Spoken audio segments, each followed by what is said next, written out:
پہلا مسئلہ تو کہ حیض کے دوران ہم بستری حرام ہے. علماء نے لکھا ہے کہ اس پر اجماع ہے کیونکہ قرآن مجید کی نص ہے اور اس کو حلال سمجھنے والا دائرہ اسلام سے خارج ہے کیونکہ قرآن مجید کی آیت کا انکار ہے. باقی اگر کسی سے حیض کے دوران ہم بستری ہو گئی تو اس کا حکم کیا ہے؟ تو امام احمد بن حنبل رحمہ اللہ تعالیٰ کے نزدیک اس پر کچھ مخصوص رقم ہے کہ وہ صدقہ کرے، اور روایت میں اس کا ذکر ملتا ہے، لیکن دیگر فقہا کے نزدیک وہ استحبابی حکم ہے، واجبی حکم نہیں ہے. اصل حکم یہ ہے کہ اگر حیض کی حالت میں بیوی سے ہم بستری ہوئی تو کبیرہ گناہ کا ارتکاب ہوا، لہذا اللہ تعالیٰ سے گڑ گڑا کے سچی توبہ کرے، اور اگر کچھ رقم بطور کفارہ کے صدقہ کر دے تو یہ اور اچھی بات ہے.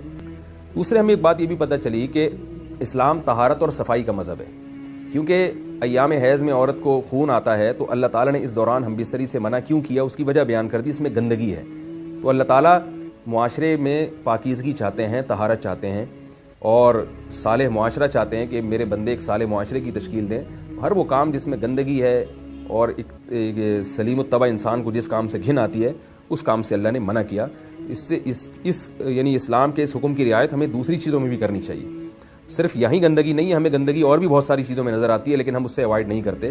تو اپنے گھروں کو صاف رکھنا، اپنے جسم کو پاک صاف رکھنا، اپنے گلی محلوں کو پاک صاف رکھنا، یہ بھی اسلام کا مزاج ہے جو ہمیں اس آیت سے سمجھ میں آ رہا ہے. یعنی اللہ تعالیٰ طہارت کو پسند کرتے ہیں، جیسے کہ آگے صاف لفظ میں فرمایا ان اللہ یحب التوابین، اللہ توبہ کرنے والوں کو، ویحب المتطہرین، اور خوب پاک صاف رہنے والوں کو پسند کرتے ہیں.